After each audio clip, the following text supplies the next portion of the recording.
তো বন্ধুরা আজকে চলে এসেছি চাঁদপাড়া স্টেশন। এই যে 3 নম্বর স্টেশন আছে, 3 নম্বর উল্টো সাইডে এই যে 1 নম্বরের দিকে এই যে হচ্ছে কালীদির হোটেল।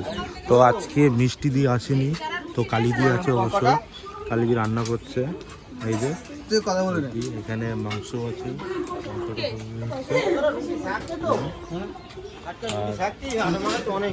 এটা কি আছে দিদি, এটা কি আছে?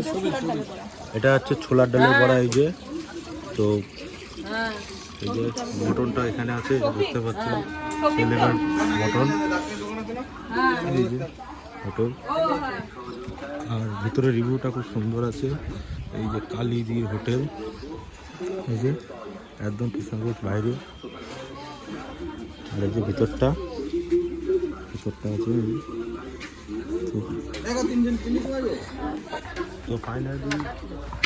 তো ফাইনালি আমি এটা